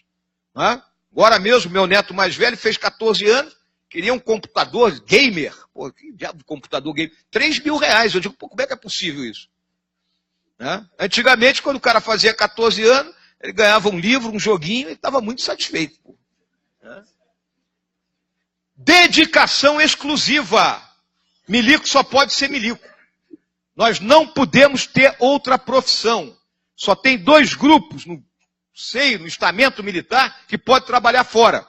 É a turma de branco, a turma da saúde e os professores. O resto, se eu agora sou general de exército, eu resolvo abrir agora o termo moderno, né? Food truck, né? Eu resolvi abrir um food truck ali na praça lá do Cruzeiro. O general Vilas Boas, se souber, ele vai me botar em conselho. Nós não podemos ter outra profissão, porque é dedicação exclusiva. Risco de vida faz parte da profissão. Aqui embaixo está obscurecido, é o vigor físico. Não importa idade, posto ou graduação.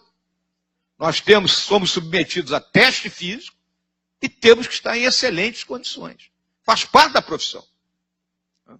Próximo. E temos um juramento, onde estão todos os nossos valores. Todos nós, um dia, juramos isso perante a nossa bandeira. Então, quando eu digo incorporando o meu exército brasileiro, eu estou mostrando o espírito de corpo. Quando eu prometo, eu estou declarando um compromisso.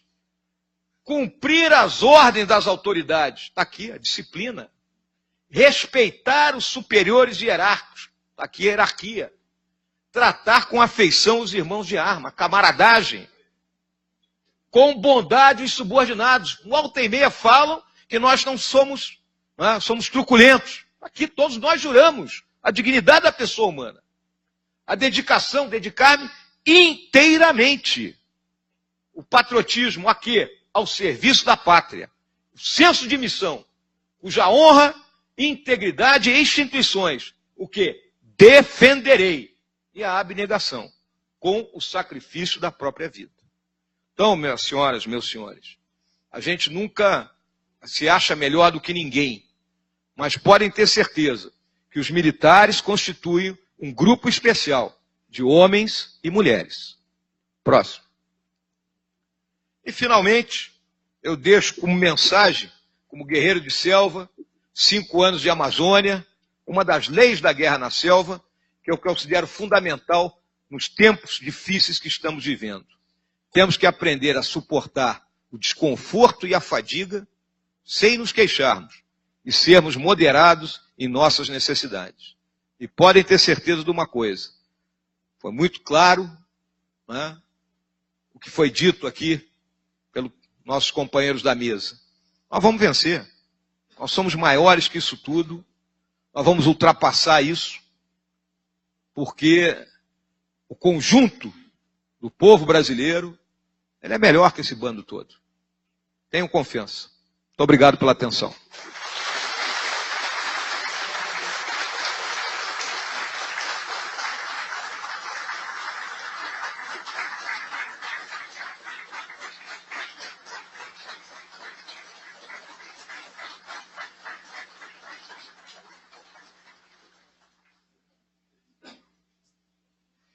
Podem sentar-se, por favor.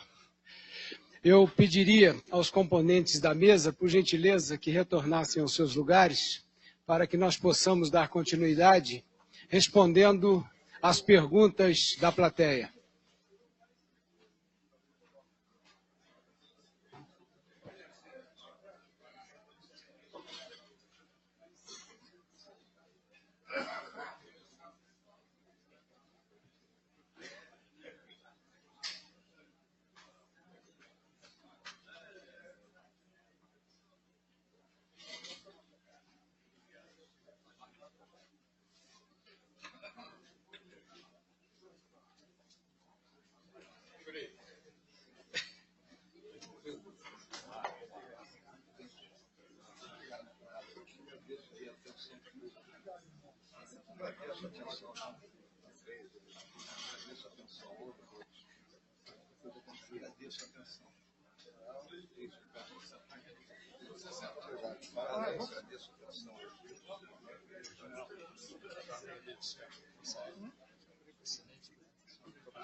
Tranquilo, pode sossegar.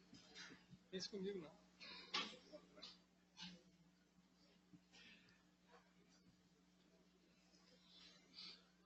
Bom, General Mourão, a sua brilhante apresentação, haja vista o aplauso de pé do nosso auditório. Temos aqui 6 perguntas. Como eu falei que ia fazer 5, ia passar as demais para a sua assessoria, nós vamos fazer as 6. Vamos mandar uma para lá. Então serão as 6, ok? Inicialmente o irmão João Mendes da Silva. Ele pergunta: entre 1970 e 2000, o Brasil duplicou a população. Os jovens estão sendo cooptados pelo crime. O que o Exército está fazendo para transformar essa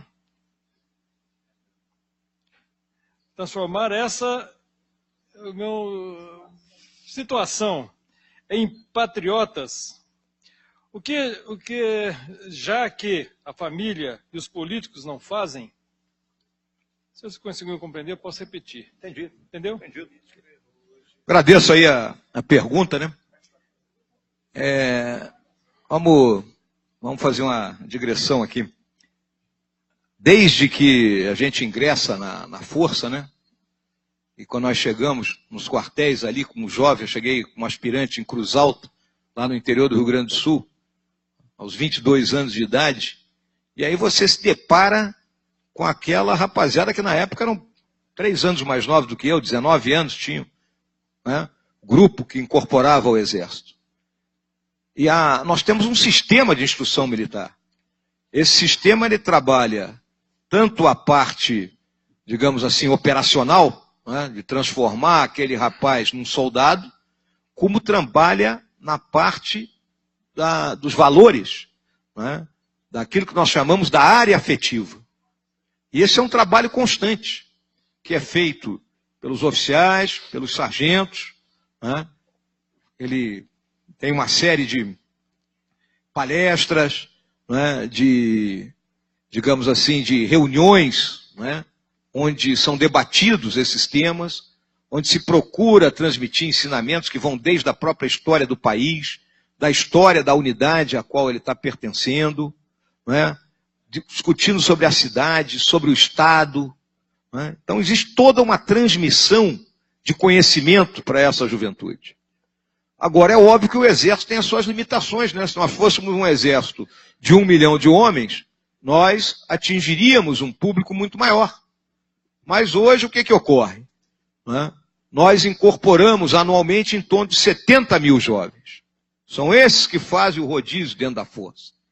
Porque diferente do Exército que nós tínhamos há 40 e poucos anos atrás, a tecnologia requer que nós tenhamos um núcleo de soldados profissionais para manejar esses equipamentos. Eu não posso, da noite para o dia, entregar um carro de combate alemão, o painel dele é igual ao de um helicóptero, na mão de um jovem de 19 anos recém-incorporado. Ele vai ter que passar por uma fase, vai viver aquele ano dele como recruta. Se ele tiver um aproveitamento, ele poderá, dentro da nossa linguagem, engajar, né? Ou seja, ele permanecer mais tempo, né? E aí ele vai trabalhar com esses equipamentos mais sofisticados. Se nós fôssemos um exército maior, nós atingiríamos maior parte da juventude. Pode ter certeza disso aí. Mas nós não nos omitimos jamais, em nenhum momento, e se pudesse, aqui que eu não tenho nenhuma transparência para mostrar de como funciona o sistema de instrução militar, os senhores teriam noção disso aí. Espero que tenha respondido a pergunta. Próxima pergunta que eu vou fazer ao senhor. Quando da estada aqui do general Vilas Boas, ele respondeu isso aqui com muita propriedade, quando foi perguntado por que não havia intervenção militar no país. Ele respondeu com uma clareza para mim, que ficou marcado para mim. Ele falou, primeiro, a chance é zero. Segundo, é que as pessoas veem nas Forças Armadas, e foi demonstrado aqui, a disciplina e a hierarquia, que não acontece na sociedade civil. Então, que achando que as Forças Armadas é o tábua de salvação. Então, a pergunta é o seguinte. A Constituição Federal de 88 admite uma intervenção constitucional com o emprego das Forças Armadas. Os poderes executivos e os legislativos estão podres, cheios de corruptos. Não seria o momento dessa intervenção, quando o presidente da República está sendo denunciado pela segunda vez e só escapou da primeira denúncia por ter comprado, entre aspas, membros da Câmara Federal? Observação, fechamento do Congresso, com convocações gerais em 90 dias, sem a participação dos parlamentares envolvidos em qualquer investigação. Gente nova. Excelente pergunta. Primeira coisa, o nosso comandante, desde o começo da crise, ele definiu um tripé para a atuação do Exército. Então, estou falando aqui de uma forma como o Exército pensa. Ele se baseou, número 1, na legalidade. Número 2, na legitimidade, que é dada pela característica da instituição e pelo reconhecimento que a instituição tem perante a sociedade. E número 3, não ser o Exército um fator de instabilidade, ele manter a estabilidade do país. É óbvio, né, que quando nós olhamos, né, com temor e com tristeza, né, os fatos que estão nos cercando, a gente diz, por que não vamos derrubar esse troço todo? Na minha visão, né, e aí a minha visão que coincide com dos meus companheiros do alto comando do Exército, nós estamos numa situação daquilo que poderíamos lembrar lá da tábua de logaritmo, né? Aproximações sucessivas, né? Até chegar o momento em que ou as instituições solucionam o problema político, né, pela ação do judiciário, né, retirando da vida pública esses elementos envolvidos em todos os ilícitos, ou então nós teremos que impor isso. Agora, qual é o momento para isso? Não existe forma de bolo. Né? Não tem. Nós temos uma terminologia militar que se chama o Cabral, né? Uma vez que Cabral descobriu o Brasil, quem segue o Cabral descobre alguma coisa. Então não tem Cabral. Não existe Cabral de revolução, não existe Cabral de intervenção. Nós temos planejamentos muito bem feitos. Então, no presente momento, o que é que nós vislumbramos? Os poderes terão que buscar a solução. Se não conseguirem, chegará a hora que nós teremos que impor uma solução. E essa imposição, ela não será fácil. Ela trará problemas. Podem ter certeza disso aí. E a minha geração, e isso é uma coisa que as senhoras e os senhores têm que ter consciência, ela é marcada pelos sucessivos ataques que a nossa instituição recebeu de forma covarde, muito obrigado, Ricardo, de forma não coerente com os fatos que ocorreram no período de 64 a 85, isso marcou a geração. A geração é marcada por isso. E existem companheiros que até hoje eles dizem assim, poxa, nós buscamos fazer o melhor e levamos pedrada de todas as formas. Mas, por outro lado, quando a gente olha o juramento que nós fizemos, o nosso compromisso é com a nação, com a pátria, independente de sermos aplaudidos ou não.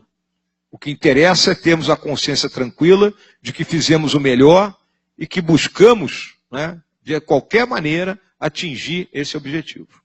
Então, se tiver que haver, haverá. Mas hoje nós consideramos que as aproximações sucessivas terão que ser feitas. Essa é a realidade.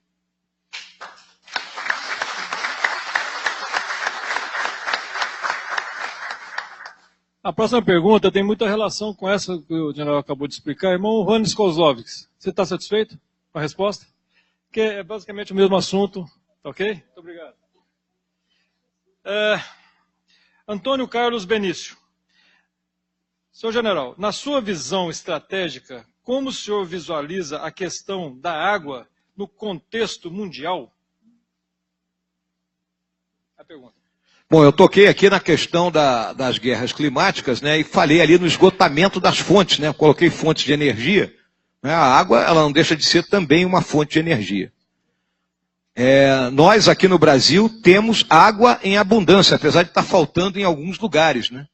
Nós temos os aquíferos, temos aquífero na Amazônia, temos o aquífero Guarani, temos esses nossos rios caudalosos e inúmeros países no mundo, principalmente na África, seja a saariana ou a subsaariana, essas populações estão esgotando esse recurso. É um recurso que começa a sair do controle. Então, nós temos um temor muito grande, é óbvio que num futuro haja uma tentativa de colocar populações que estão em situação totalmente desesperadora dentro do nosso país. Né? Então, esse problema da água é um problema sério, nós estamos vendo isso aqui no Distrito Federal. Vamos colocar uma fotografia pequena. Para quantos milhões de habitantes foi planejada isso aqui? Acredito que 1,5 milhão, 2 no máximo. Nós estamos com 3 milhões de habitantes, as fontes são as mesmas. Então nós temos que, número 1, colocar uma cultura de que a água ela tem que ser poupada, né, porque nós não temos essa cultura. E número 2, defender o grande número a grande quantidade de reservas que nós possuímos. Isso é uma tarefa das Forças Armadas. A primeira tarefa é uma tarefa do mundo político, né, do mundo, de toda a população, né, de aprender a preservar esse bem que é a água. Essa é a minha visão. Humberto Serrano. Como está a infraestrutura das Forças Armadas do Brasil? Não por seu ideal, mas por sua capacidade de combater os desmandos existentes e a sustentação da segurança de nossa pátria. Há uma visão do Exército que possa estabilizar nosso país? Eu me referi aqui, né? O Exército ele trabalha com preparo e emprego. Né? O preparo é nós aprontarmos toda a nossa tropa operacional para cumprir a missão em termos genéricos, vamos colocar. Toda vez que nós tivermos uma crise, nós aproximamos aquilo que nós chamamos das tropas de pronto emprego. O que são hoje as nossas tropas de pronto emprego? São a Brigada de Infantaria Paraquedista, a 12ª Brigada de Infantaria Leve, que fica no estado de São Paulo, a Brigada de Aviação e o Comando de Operações Especiais. Então, qualquer crise, esses se aproximam primeiro e iniciam a contenção da crise. Seja ela uma garantia da lei e da ordem no Rio de Janeiro, seja um problema de fronteira na Amazônia, seja um problema de fronteira no Mato Grosso, seja uma crise de segurança pública no Nordeste. A partir daí, nós temos capacidade de preparar novas tropas e, num prazo de 3 a 4 meses, substituir as forças de pronto emprego. Essa é a nossa concepção estratégica. É dessa forma que o Exército atua. Então, para as ameaças que nós vislumbramos hoje, nós estamos preparados. Essa é a realidade.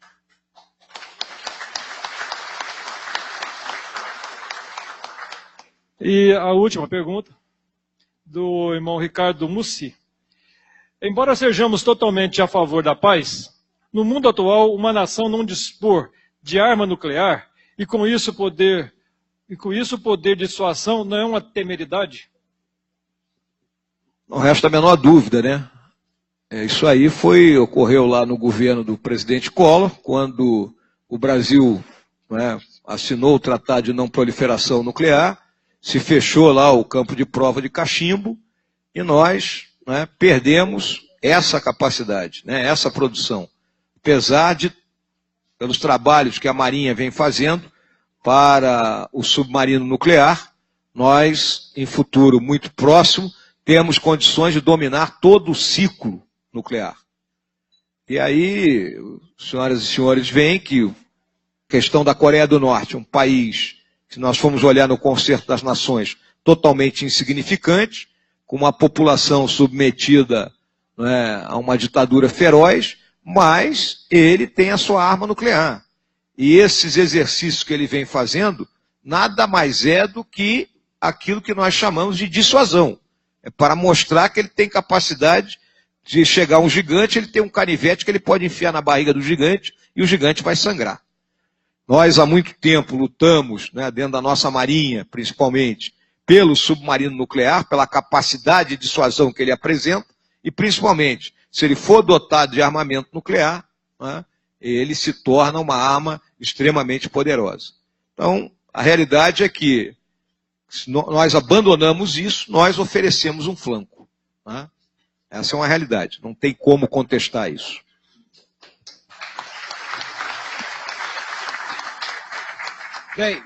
Bem, agradecemos as perguntas de todos e, evidentemente, as belas respostas. E, nesse momento, eu passo a palavra ao presidente da Soberana Assembleia Federal Legislativa, o nosso irmão Ricardo. General, senhoras e senhores, eu prometo que não vou fazer outra palestra. General, nós queremos agradecer imensamente essa noite brilhante que o senhor nos proporcionou e, sobretudo, por deixar gravado no coração e no íntimo de cada um de nós que nós devemos ter esperanças e que não estamos e não vamos caminhar sozinhos. Que nós podemos contar com as Forças Armadas em defesa da sociedade brasileira, em defesa desse nosso grande país. E eu quero pedir ao meu soberano grão-mestre, Marcos José da Silva, que, por favor, passe a mão do nosso irmão e general Antônio Mourão a medalha comemorativa dos 195 anos de fundação do Grande Oriente do Brasil. O general não pode ser tapado.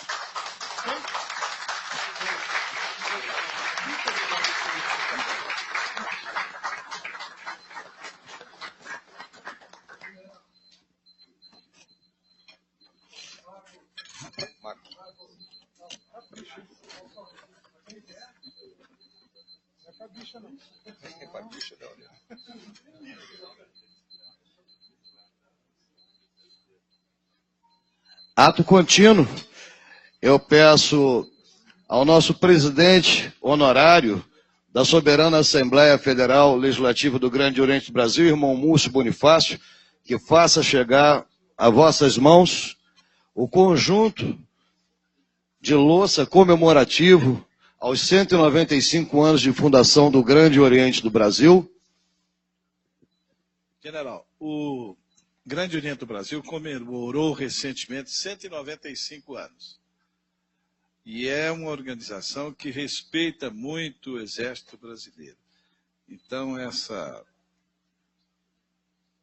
lembrança, nós esperamos que o senhor a cultive com a mesma tradição com que faz em relação ao Exército Brasileiro. Obrigado.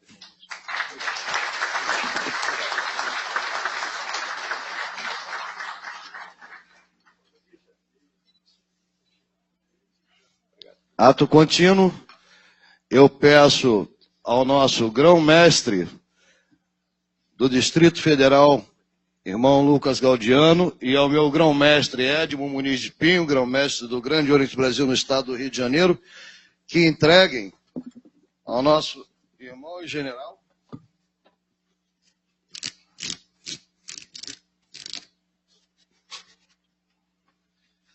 essa moção de congratulações do Grande Oriente do Brasil.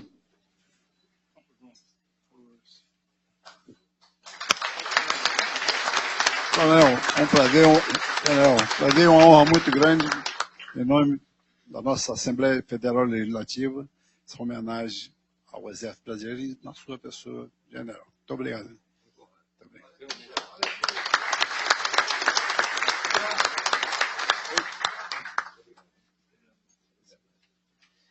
Para encerrar nossa brilhante noite de hoje, eu passo a palavra ao nosso soberano grão-mestre para suas considerações. Apenas desejar uma boa noite a todos, e que o grande arquiteto do universo, que é Deus, esteja sempre presente em nossa atividade, assim como, general, protegendo o nosso querido Exército e as nossas Forças Armadas brasileiras. Obrigado. Que assim seja. Obrigado. Um abraço a todos.